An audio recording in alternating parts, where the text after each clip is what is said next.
Hello and welcome to another episode of the Philadelphia IANDS Podcast. We have two special guests here today. They are twin flames on the same mission, Keisha and Janine, twin flames in the flesh. They started their experience in nursing school, leading to an unbreakable friendship filled with laughter, love, and spiritual enlightenment. And through their journey, they've discovered that their mission together here on Earth is to help us heal and elevate the entire world. That's awesome. Really great to have you both. Say hi and say hi and introduce yourselves a little bit. What got you into podcasting? Whose idea was that? It was Janine's. My bright idea. Okay. But that's my soul mission, is to be a creator and to balance things and just acting upon my mission here. But Keisha and I, we have been friends for about 20 years. Keisha, I think it's a little over 20 years. 20 years, yeah. As you mentioned, we did meet in nursing school. And I remember this girl sitting in the front of the class. And I don't know what it was, but I'm like, I really like her. I didn't know what it was until she came to me one day and said, "Hey, can I borrow your phone?" And my cell phone. And I said, "Sure, just don't use up all my minutes." Remember, this is 20 years ago, so I'm dating myself a little bit. But that's how our friendship started. And we've been thick as thieves ever since.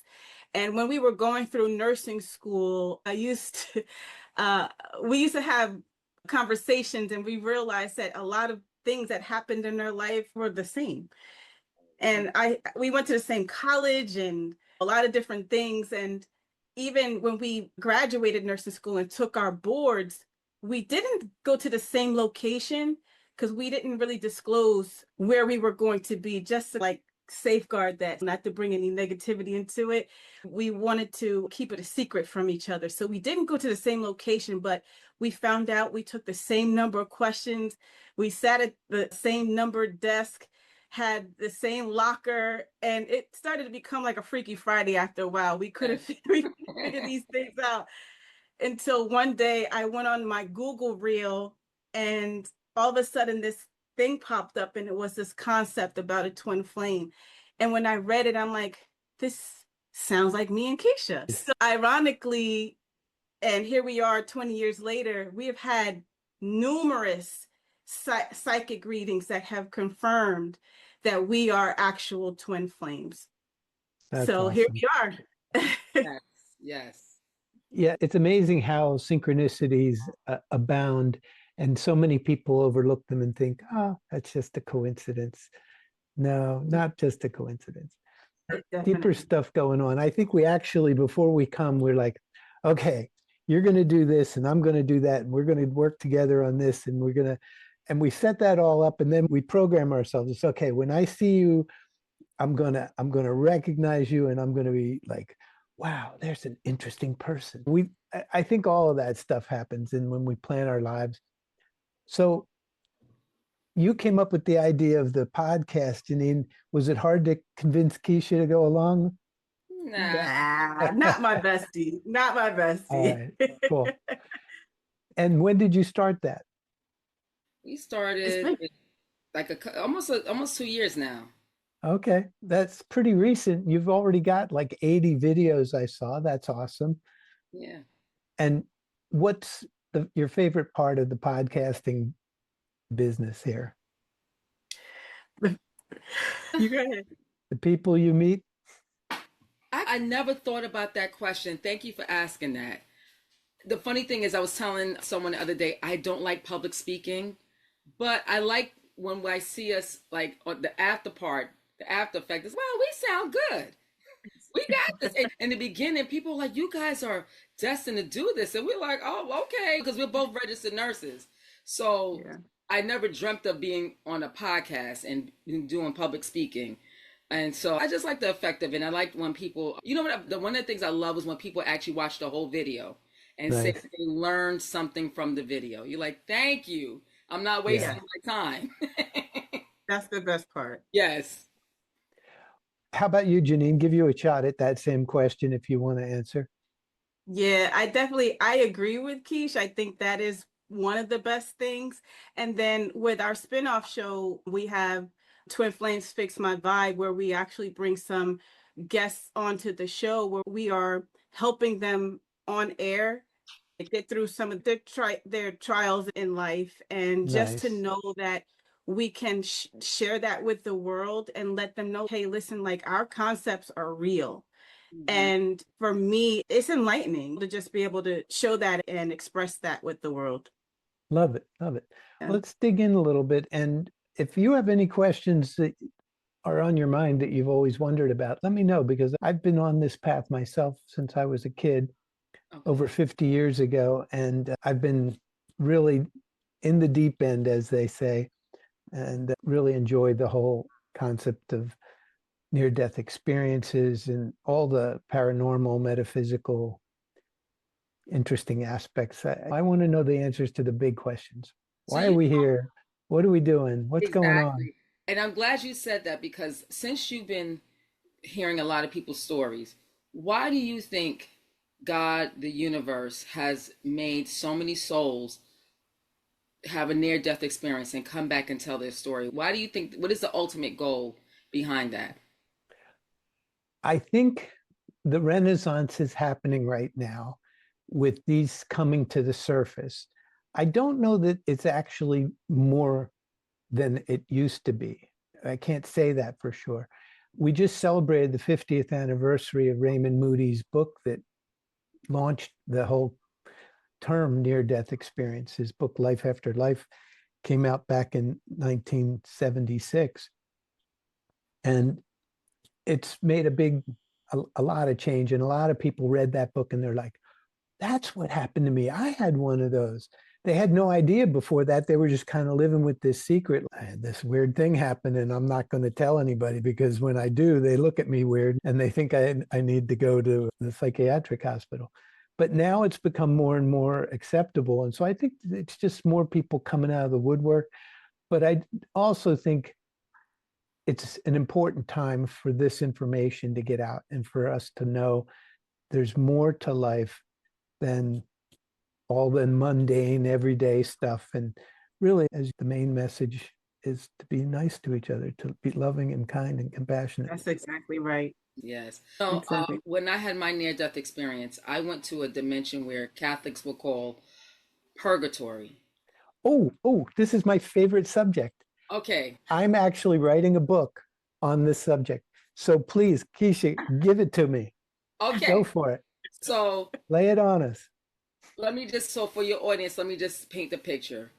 It's 2018, October. It's the last weekend. Annually, we go to Atlantic City to celebrate my husband's birthday. And that weekend, we had about 40 individuals. We had a great time. And we checked out at a hotel late Sunday night. Now, Sunday night started feeling a little off for me. Because by that point, most of our guests that came with us had left. So it was just myself, my husband, and my mother-in-law. And when I got in the car to go back home, by this point, it was like 9, 10 o'clock at night. I get in the car and I just, my spirit just felt off. I have to rewind it a little bit because I was dealing with severe depression for, at that point, maybe 18, 19 years. I dealt with depression for 20 years straight, off and on with medications. And at that point, I still was in the storm. And so I always had this thing when you go away for vacation and it's time to go back home, you start feeling really down. So I thought that's the feeling I was having. I get in the car. I fell asleep right away. My husband drove. I'm in the passenger seat in the front. My mother-in-law's in the back. Don't know what happened during the ride. My husband decides to stop at Walmart in Edison on Route 27. When he pulls up, I didn't even know he was going to stop at Walmart. When he pulls up, he wakes me up and he says, "Do you want to come inside?" And I said, "No, I'll stay." He said, "Do me a favor, lock the door." He told me lock the door. So I said, okay. And I immediately went back to sleep. So till this day, I often wondered if I did lock the door, would I be sitting right here? Because I didn't lock the door. I just went right back to sleep. Daniel, next thing you know, I don't know if it was a few minutes later, I don't know the time frame, but I appeared in the parking lot. And I'm walking in the parking lot like, how did this happen? Scratching my head like, looking around. I see people in their cars. It was very desolate though, because it was like almost midnight. So that particular Walmart closes at midnight. And so then I guess the universe, whoever orchestrated this, knew that they only had a few minutes to get this job done. So they had to work quickly. What they did was they showed me the future, and they showed me my husband and my mother-in-law walking out of Walmart back to the car crying. And so I got this instant message saying to me, you died in a truck. They had to go back inside of Walmart and sign some documents because you died in their parking lot. They said your body has been picked up already by the ambulance. So I got this instantly in my brain. I'm like, what? So I saw them walk into the car crying. Next thing, they took me to another dimension, which is the purgatory dimension. At that time, I had heard the word purgatory. I never had an interest in it. So I didn't even look into what purgatory was. So when I was there, I didn't say, oh, I'm in purgatory. The feeling I had, Daniel, was very sad. I knew I was dead. It was no question. I've had dreams where when I was in the dream, I knew I was sleeping and I said, please, this is a dream. I need to wake up. At this time, I knew I was dead and I could not believe it. I was like, oh my God. I'm like, how did this happen? What did I do to deserve to be on this level? Because I thought I was a good person at that time. I really did. I wasn't a bad person. And I honestly, looking back, knowing what I know now, because there was a message I had to give to the world. So there's a couple things that they had me there for. And part of it was because I was so severely depressed that they had to shake me and wake me up. So I can tell you a couple. And you were brought up Catholic, did you say? No. Oh, okay. So that's why I heard the word purgatory, but I never even looked into it because it wasn't interest to me. And so now I'm there and I'm like, okay. I remember talking to God, and because one of the things that I emphasize to people, and I just started emphasizing this, I never told people this years ago, God was there. Even though I didn't see him, his energy was there. It was like you inhaling air. You felt his energy. So I said to God, I said, God, why am I here? Was I that bad? And I said to God, if you can bring me back, please, I will praise your name. Just please. I'm like, I need it. And I tell people where I was, I'm going to describe what it looked like. It looked like your neighborhood. It looked like your neighborhood, just gloomy and abandoned. That's the best way to explain. And you saw miles away, you could see it was like neighborhoods that were abandoned. And you saw people walking. They were either everyone was by themselves. Was no one like collectively together. There was an incident. So now, like looking back, there was a strip mall, but I found that it must have been the abandoned Walmart. So there was a strip mall inside, and there was an Asian lady in there that was bartering stuff. It was weird. So I didn't have any shoes on my feet or socks. So I didn't even have to communicate with her telepathically. She knew I needed socks, and and I saw shoes, but because I didn't have nothing to offer, she gave me these dingy looking socks. It was weird. Try to tell you another incident that happened. When I came back outside, I saw a gentleman walking. He was shuffling, and I went up to him, and I knew not to ask him if this was heaven. Because at first when I got there, I was like, is this heaven? Is this hell? Because prior to that, Janine and I were actually interested in a lot of people's stories with near-death experiences. So I remember watching a lot of videos on this. So I knew not to ask the gentleman if this was heaven, because it sure enough didn't have any remnants of heaven. So I asked the gentleman, I said, is this hell? And he looks at me. I can see his face clear as a bell right now. He says, no, this is not hell. And then he shuffled away. So I'm like, wait a minute. Now, one of the things I have to emphasize to people is that, like I said, God was there. I felt his energy. Also, too, when you looked up at the sky, it was very bright. But when you looked back down, it was very gloomy. So imagine a rainy day without the rain. That's what it looked like. So up there is very bright. You look back down, very gloomy. I found out later that was heaven. And so I tell people too, when you pass away, your ego is not allowed to go with you. So when I was on that dimension, God's truth was my truth. Okay. Yep. So now I had to figure out, at that point, I said, okay, after I had begged God to let me come back, I said, okay, Now, what am I going to do? Because I'm noticing everybody's just waiting, as if they were waiting for something. I didn't know what they were waiting for. So I said, I got to figure out what actually happened to me. So I said, okay, I'm going to go home and maybe I could figure out if I died from a heart attack. I didn't know. And I knew instantly, no, if I go home, I'm going to see my kids crying and that's going to make me even sadder. So I said, I'm not going to go home. And it's very interesting. I knew that by going home, they wouldn't see me. So I knew I was dead. So I said, okay, my aunt lives in a nearby town. Let me go to her house. Edison, Route 27 is like a big, not a highway, but it's a local road, but it's very wide. So I started running on Route 27 to get to her house. Now, as I'm running, it's still gloomy outside. And it was funny because there's a gas station across the street from that area, and it was abandoned as well. So I'm running and went from gloomy to back to dark. So in real time, my husband and my mother-in-law are walking back to the truck. So I'm running, looking at Route 27. And as I'm looking at Route 27 road, my husband opens the door in real time. And when he opens the door, I inhale back my soul. So I go like that, inhale back my soul. And I saw Route 27 and I saw a dashboard like that. So now I'm sitting there like a zombie. My husband and my mother-in-law is all, oh my God, what kind of sound is that? Because they noticed how I inhaled back my soul. But they got in the car, and the whole time I'm sitting there like a zombie. My husband's driving. They don't even speak to me. I'm processing the whole thing. I'm like, oh my God, I was dead. I knew I've had many dreams when I woke up. I'm like, oh, thank God that was a dream. This time I knew it was not a dream. When we get to the house, I walk in the door. My kids are hugging me, and I'm still like flat. And my husband said, honey, are you okay? And I said, when you guys were in Walmart, my soul, I think I said I died or something like that. I can't remember exactly how I said it. And my mother-in-law said, I know you're not lying. She says, I know you're not lying because the way you inhaled back your soul. She says, I know you're not lying. And so when I tell you, Daniel, I was happier than a pig in his own slop.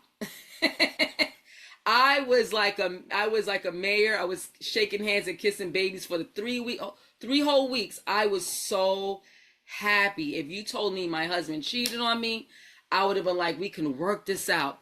If all my family was at the grocery store together and you called me up and told me my house burnt down, I would like, you know what? It's okay. We'll get another house. Nothing bothered me for 3 weeks. I literally sat around smiling because where I was not fun. And it was very gloomy and sad. So now what I started doing was watching videos on YouTube, trying to find anyone that had my experience. And I could not find not one soul that had my experience of going to purgatory. You have people that go to heaven and you have people that go to hell, but a lot of people don't go to that in-between spot. So I'm gonna jump forward to what Janine and I's mission is at this point. What I found out through research, meditation, is that is like a holding spot. Like when someone has gotten arrested on a Friday and they're waiting to see the judge on Monday, and now they're sitting in this cell and now they have to do a whole bunch of thinking. That's where that place is. I found out through meditation and research that 75% of the world goes there. And this is why. Let me rewind it. There's a book called Embraced by the Light by, I think her name is, last name has Edie in it. I forgot her first. Betty Edie. Yeah, and she mentioned in her book that a lot of souls, after they have their life review, they have to get counseling. This is in this book that was written years ago. She said they had to get counseling because they could not believe all the people they had hurt in that lifetime. They were so distraught. And so what the universe has done is they have set this place for people to go so that when because there's nothing to do, you literally could sit. At one point I actually sat on the sidewalk just thinking. So when you're there, your ego's not there. So when your ego's not there, now you have nothing to defend you and tell you were absolutely wrong for not letting things go, not forgiving this one, not forgiving yourself. it's not speaking up. You start thinking about all the things that you could have fixed in your lifetime at that moment. So that when eventually what happens is, and this is what I emphasize to our friends and family members and even our audience on the podcast show, we emphasize that if you end up in that spot, just start praying and meditating there and start thinking about doing a life review and just get through it. And eventually an angel will come and say, hey, Daniel, are you ready to go upstairs? A lot of people, believe it or not, say they're not ready. So we found that there are people who are there for hours, days, weeks, and some people are there for years because they are, embarrassed. They're so like, oh my God, ashamed of what they have done in their lifetime. They're like, I can't go up to see God. But it's a catch-22 because they wanted people to go there first. They find that most people going there first would eliminate them having to get therapy when they actually get the life review, because most of us know when you get the life review, it's not from your eyes, it's from all the other people's eyes that you've lived with in this lifetime. You see the good, the bad, and the ugly of what you've done to other people. And it could be very hard, what's the word I'm looking for? It's traumatic. It's traumatic because you're like, oh my God, I didn't realize what I did to, for example, I saw a lady's near-death experience the other day. They show her this young kid when she was like in middle school, how she embarrassed him in front of all her friends and made him feel so low because she was so embarrassed to let her friends know that she really liked him. So behind closed doors, she was like nice to him. And then in public, she really disrespected him. And they show her the pebble effect of how that incident affected him in other relationships with other women. So she could not believe that she had that kind of effect from such a young age on another human being. And that's what happens with the life review. So that's why they have a lot of people go to the dimension I went to, which Catholics will call Purgatory. That might not be the name for it, but it's a holding cell. So very interesting. I host a group for IANDS for distressing near-death experiences. You might be interested to stop in a month. We have it once a month. Okay. In fact, this coming Thursday is our monthly meeting for this month. It's Thursday evening, 8:00 Eastern time here. Okay. And Kathy, my co-host, had a purgatory experience, but for her, it was a little bit more hellish.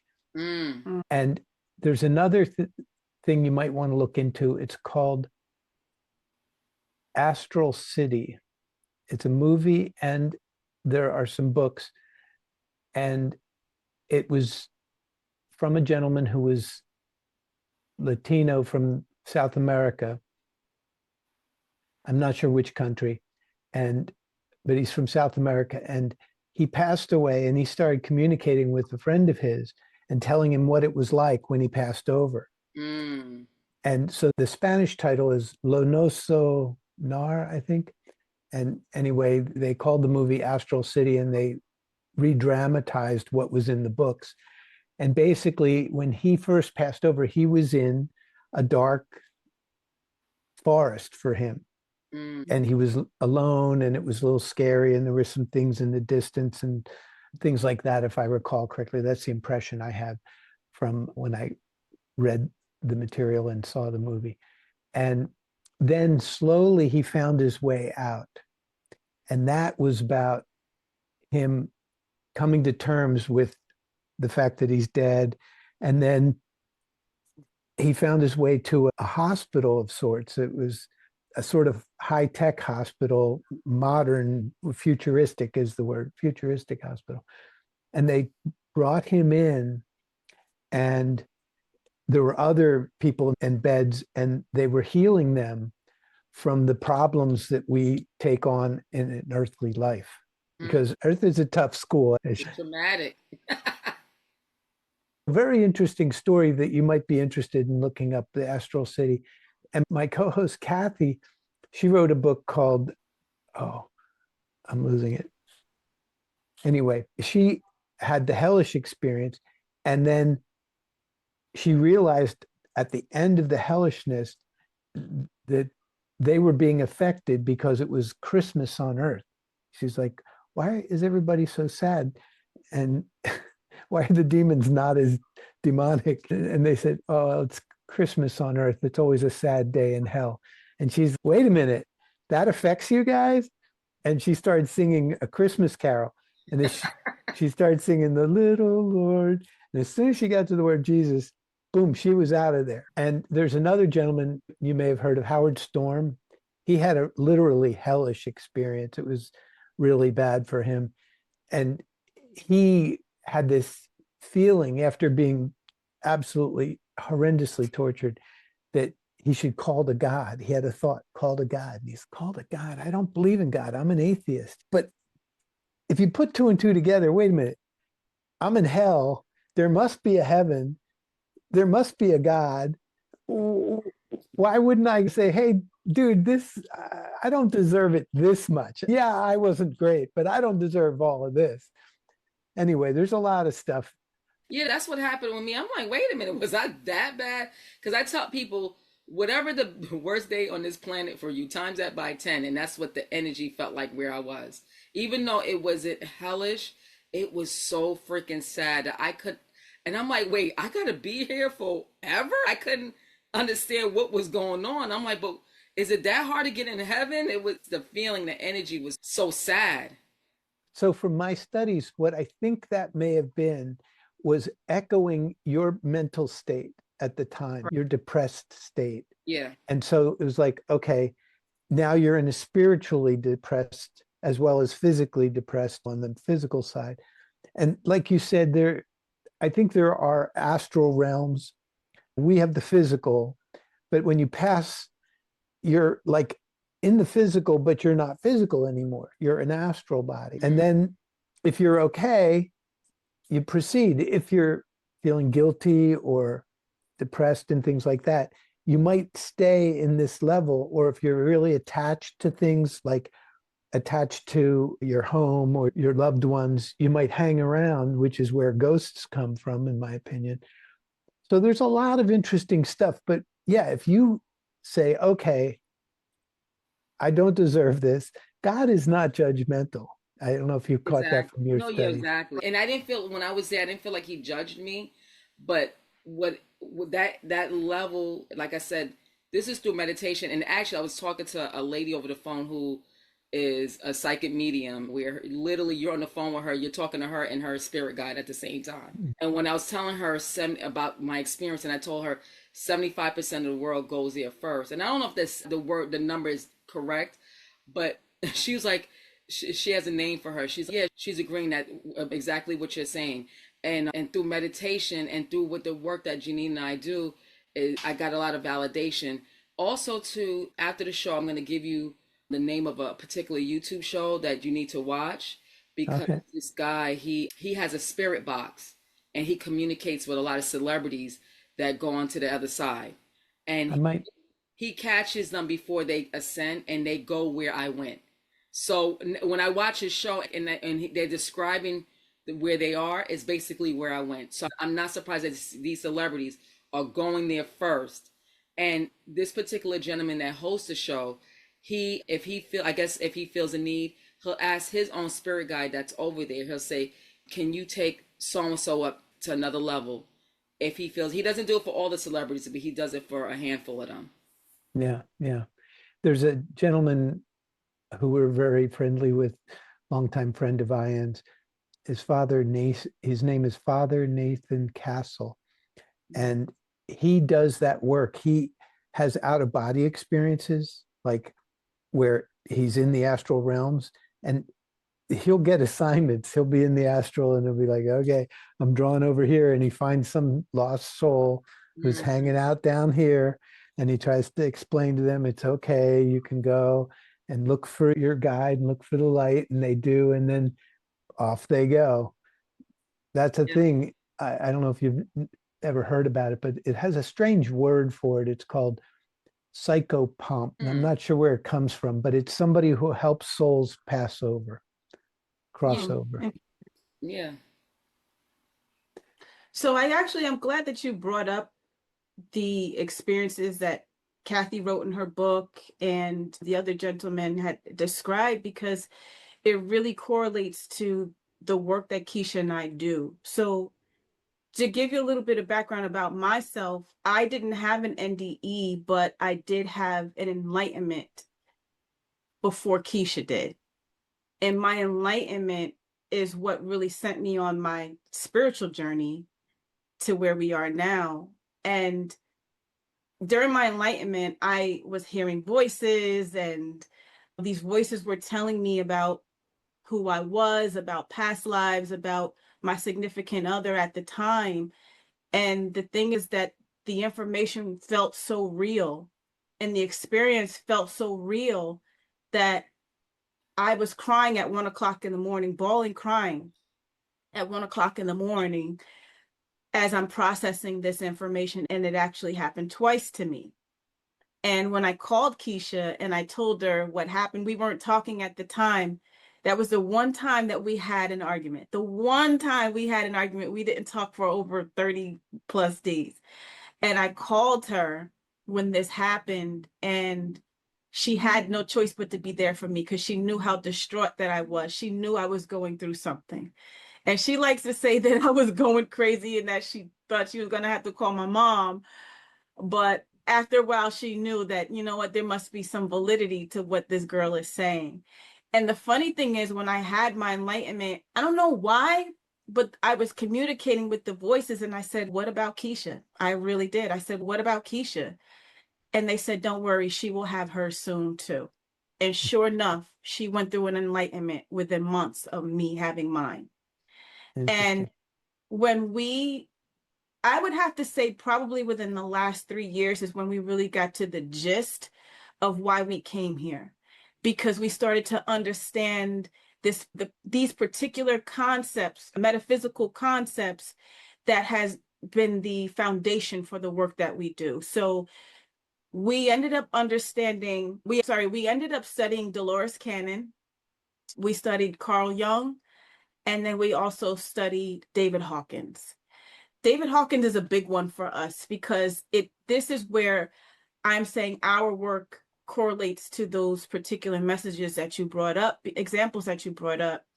David Hawkins talks about vibrations, and he was a psychiatrist. He was a spiritualist that studied how our subconscious mind has this effect, our emotions has this effect on our muscles, what we call kinesiology. And the funny thing is, even though it wasn't a peer-reviewed study, he was really on point with a lot of things, because now the way science explains it is that it's basically what neuroscience says that neuroplasticity is. So when you put something in your mind, then you can achieve it. But for him, he based it off of emotions and true vibrations, what we call megahertz. So what Keisha and I do is, when we started realizing, and by the way, what I will say is one of his books, Power versus Force, is a difficult read. But one day I woke up and I didn't understand it. But one day I woke up and I completely understood his concept, because it came to me after a dream. So what I have learned, or what we have learned to know of his method or his philosophy, is that our emotions, they radiate a vibration which is measured off of megahertz. And if we carry negative emotions, these negative emotions continues to still pull our energy downward. So you can have what Keisha and I have classified, we came up with our own term. We have called it a chronic vibrational state. So where you vibrate chronically is where your mindset will always be. So you can talk to your neighbor, you can go to work, you can have a relationship with someone, and you're always going to be vibrating and giving off this chronic vibration. And this chronic vibration, it leads your thoughts, it leads your emotions, it leads all the things that you aspire to do. And as David Hawkins says, if you are vibrating low, which most of us are, like the reality is most of us, when we come into this world, we have lessons that we have to learn. So with these lessons that is given to us throughout our lifetime, we have, it sets us at this low chronic state. And if we don't overcome the lessons that God has given us and Spirit has designed for us, then we will always vibrate at this low state. But there's also things in this freaking world that keeps our mind stuck at this chronic state as well. So that's what we like to consider and call frequencies. So you have things that will influence and continue to pull our energy either upward or downward, influencing this chronic state. So that could be food, it could be politics, it could be religion, it could be TV, music. These are the frequencies that influence that chronic vibration. Yeah. So when Keisha and I figured this out, then it was just like this significant aha moment. And this is why we knew that us as twin flames came together, because we had to get this message out. Because we realize with the modality that we use for quantum healing, and quantum healing, that particular modality is going through past lives or tapping into your subconscious to find out what is that true state that you guys, that chronic state that you're sitting in, and why. And the answers are coming from you. It's coming from your higher self. It's coming from your spiritual team, your oversoul. It's coming from that. When people come out of their hypnosis, most of the time, they're not even surprised. They're like, oh, I knew that. But why are people afraid to move past it or get stuck? And it's that chronic vibration that's embedded in us. So then what we do, how we have structured our modality is when we put you in the hypnosis, when we find that chronic state, which includes shadow work. It's heavy shadow work that we do, which is why we also incorporate Carl Jung into our practice, because the shadow work is essential to understanding why the mind is set the way that it is. So then when you're under this hypnosis, we question and we really identify the shadow that we're stuck in, and then Keisha and I do the magic. Not to give ourselves any credit, but what we do is we really work with your subconscious to overcome why you had to undergo the particular life lessons that you were assigned in this lifetime. And we do it there under hypnosis. And then when we pull you out of it, even when we talk to subconscious, or even sometimes your loved ones that have passed will come through, and it's so loving. It's so loving. It's so highly vibratory that when you come out of it, so many people either experience healing, whether it's physical, but most importantly, spiritual and mental. And most of our clients are just like, not even most, I'm not even going to say most, all of our clients, and that is no lie. They're like, oh my God, everybody needs to do this. Yes. So as a result, we realized, sorry, Daniel, and I'll let you ask me a question. But as a result, we realized that this is the work that we came here to do. And that's why we consider ourselves living guides, because now we figured out this way to get people to overcome these negative emotions that we're stuck in and bring them to higher vibratory states, to get them out of that chronic level of low vibration. So Keisha having her NDE was not by accident. She had to experience that. So we could tell our stories and help people in a way, so that way, if they, God forbid it, I don't even want to say that. When people do come out of their NDEs and understanding that now that they have this aha moment that I had this life mission, they don't have to go through an NDE. Let's figure it out now, so that way when we do die, we've accomplished the mission. Yeah. Definitely. I'm actually more than familiar with quantum healing hypnosis. I'm also certified and have done numerous QHHT sessions for Excellent. people. So I get it. It's very important and transformative. I love the emphasis on vibration and frequency as well. It's so true, everything you're saying.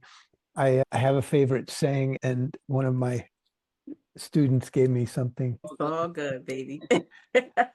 That's the frequency you want to find. That's it. It's all good.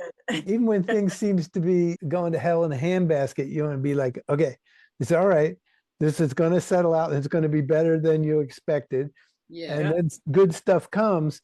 But if you're tuned into the dark side, you have the gloominess that you were talking about, Keisha. But if you're tuned into the other, you're kind of like, okay, you're looking for the clouds to separate, and you need the rain. It helps feed the plants. But exactly, it's called changing the set of lenses. So like I always emphasize, every time we talk about the vibrational scale, I give the same analogy each time. If you give 3 people the same exact life, nothing different, and you give them, but all 3 are vibrating on different parts of the scale, they would describe their life totally different from the other one. Exactly. The person who's vibrating at peace and joy, no matter what happens, they can find the goodness out of everything that happens. Like you said, if it's raining, okay, the plants and Mother Nature need that. Yeah.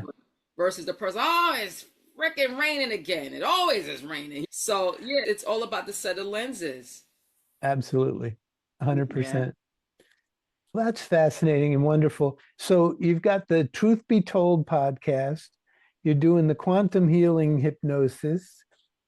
You're doing some coaching with Uplift. Uplift Vibrational Wellness Center, yes. And where is that located? In New Providence, New Jersey. Mm-hmm. Awesome. A lot of our intuitive life coaching is virtual. So the person doesn't necessarily have to be in the state of New Jersey. They can be anywhere, California, wherever. And we love it. Give them intuitive life coaching. This is a very transformative time we're in right now. And I had an awakening of sorts in 2010. As I mentioned, I've been on this path since I was a teenager, and I'm 67 now.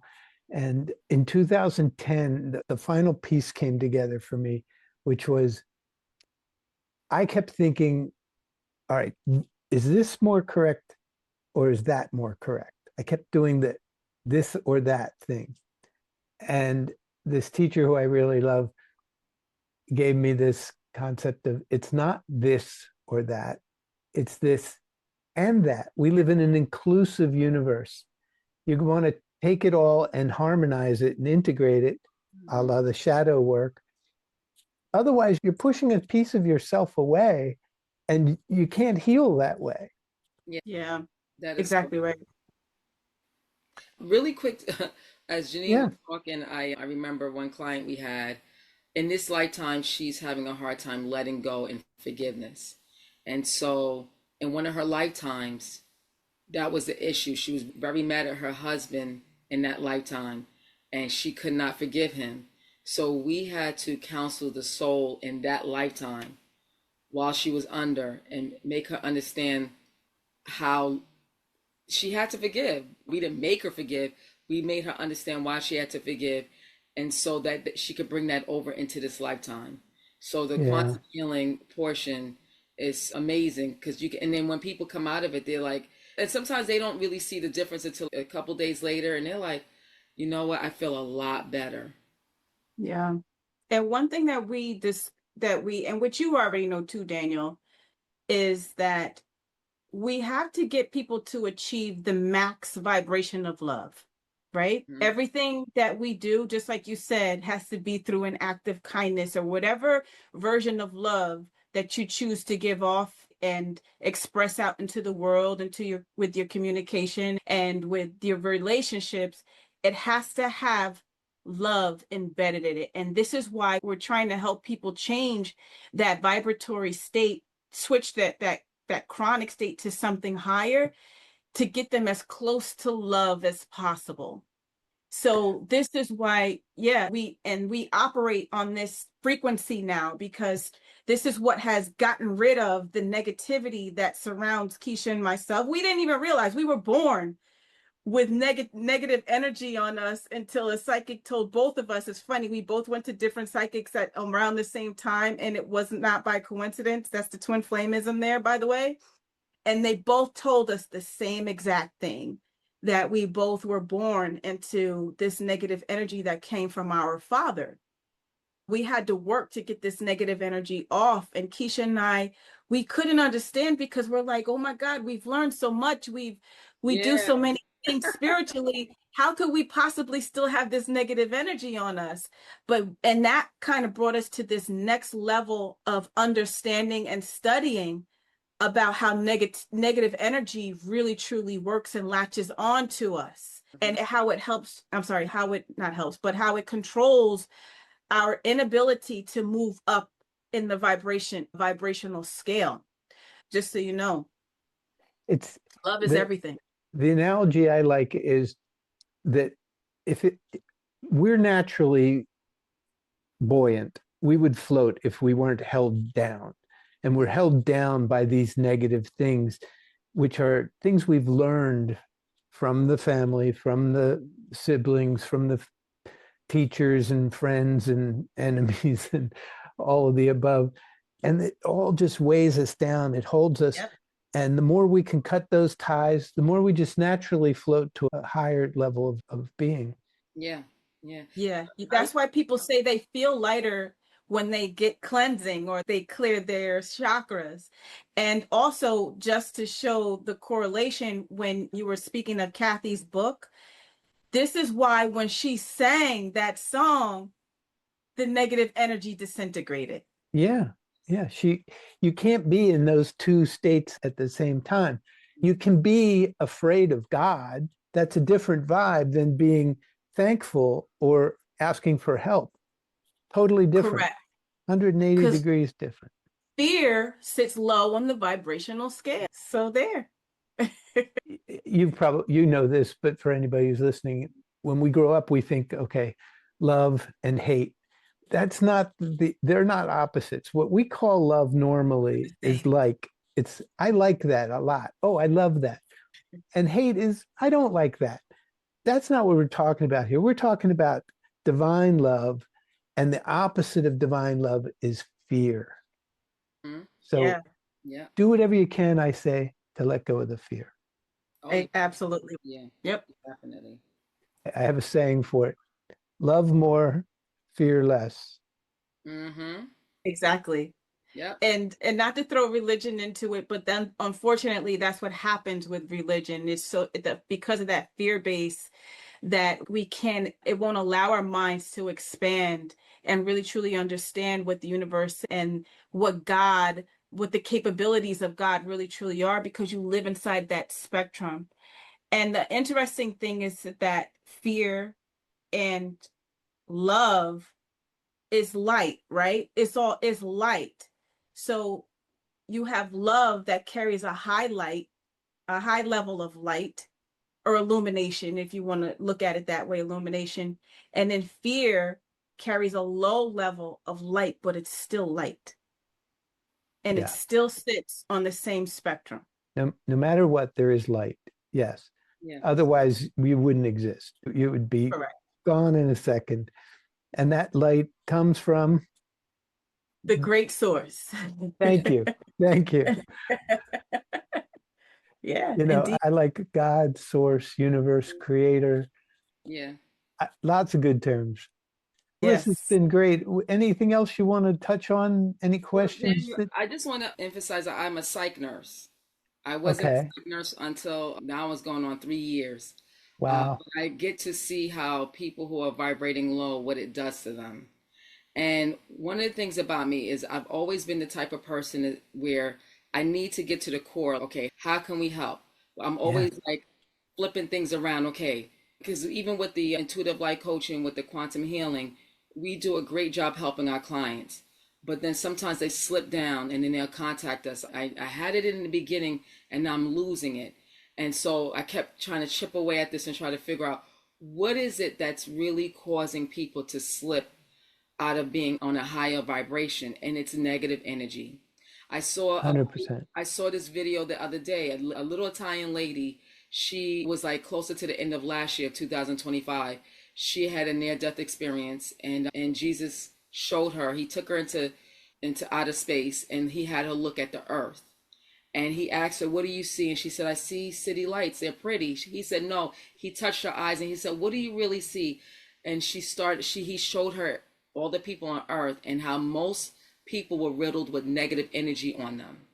So Yeah. whether it was of envy, whether it was of shame. So many times. And he even took her to 2 churches, and both churches, the people are sitting in the pews, and they were riddled with negative energy. Yeah. So then my thing is, as I call ourselves clinicians, we were sent to earth to help people raise their vibrations and win and work on their to-do list.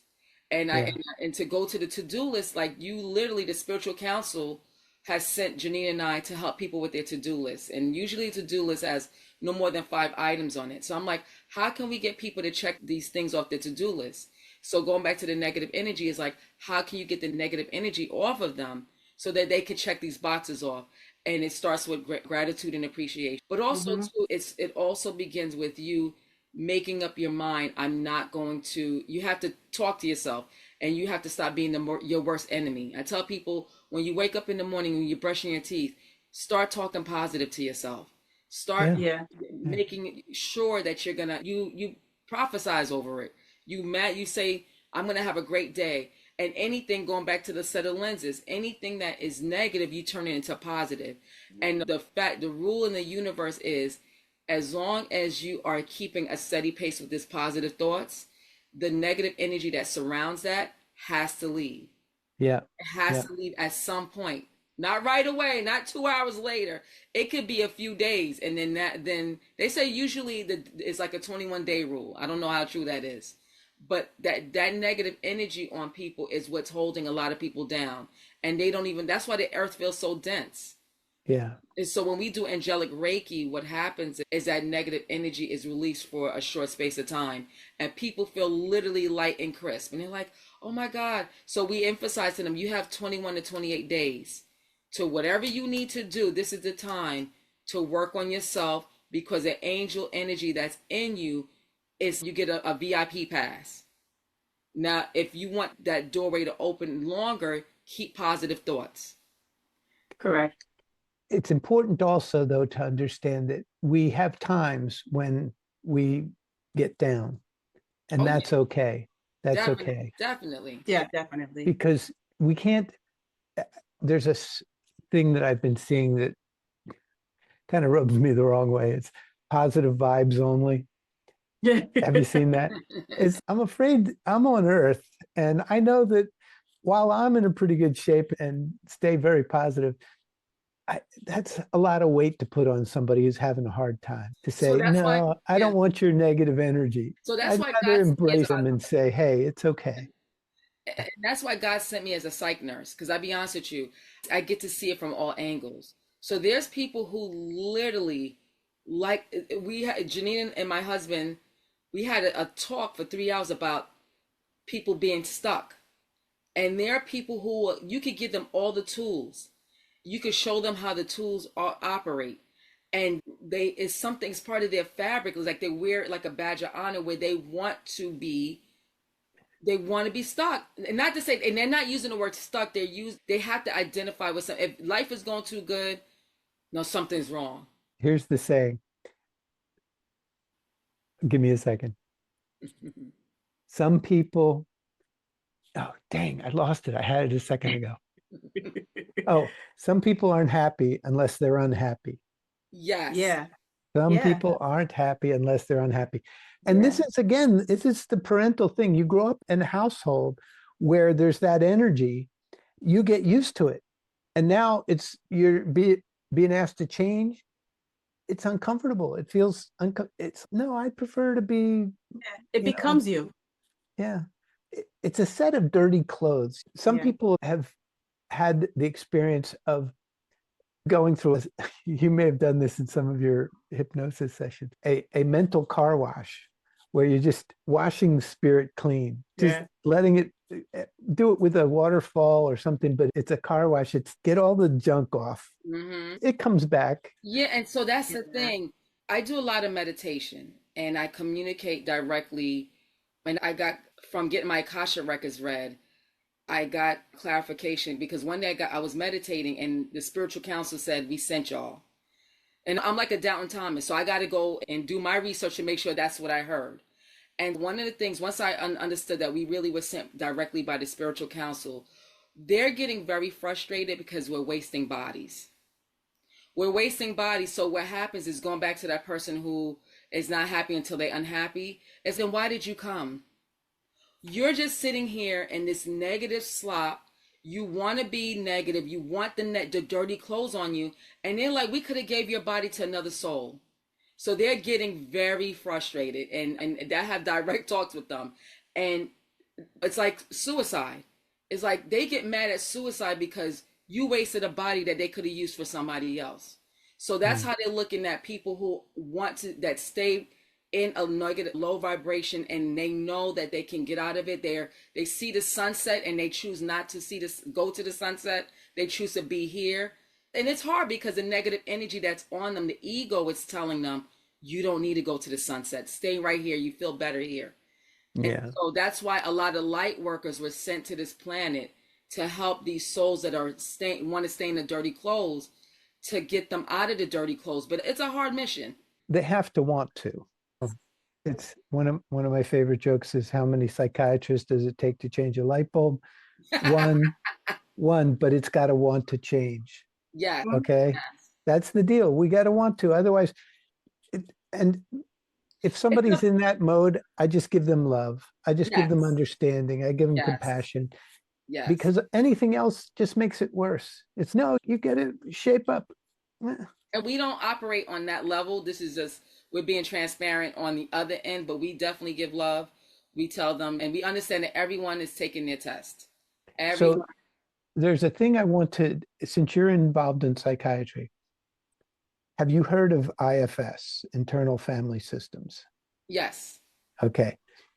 There's a practitioner. So have you heard that IFS is going through a transition where they're now recognizing something that the founder calls unattached burdens? Do you know about this? No. Okay. Look into it. And there's a practitioner who works with this. His name is Robert Falconer.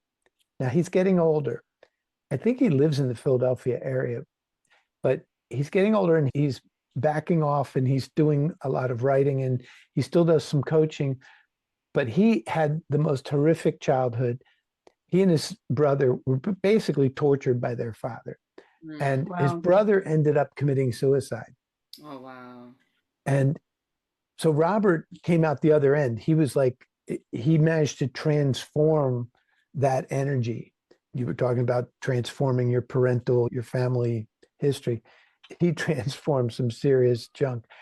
And he uses IFS and he does what I call, so you've heard of the term attachments, having attachments. Spiritual attachments, yes. And they're usually negative. It's something that pulls you in a bad direction, a direction that's not good for you, not to be judgmental about good and bad, but not what most of us want to experience. And he will work with somebody, and it's like Jung in the shadow.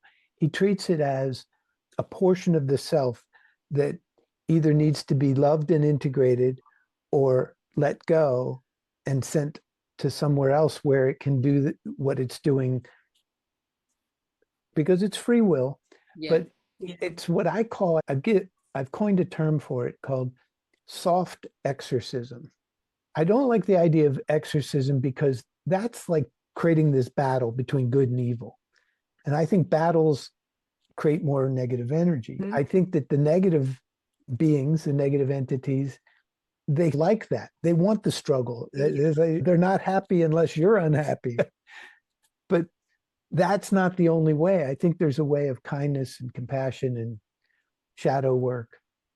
Definitely. Yeah. Yeah. One of the things that I like to ask people that come on the Truth Be Told show or podcast, I like to ask people, what is their definition of love? So I want to ask you, Daniel, how would you define love? It's a state that I don't fully understand as a human being, real divine love. It's something that's completely allowing of everything that happens, including all the negative stuff that we do.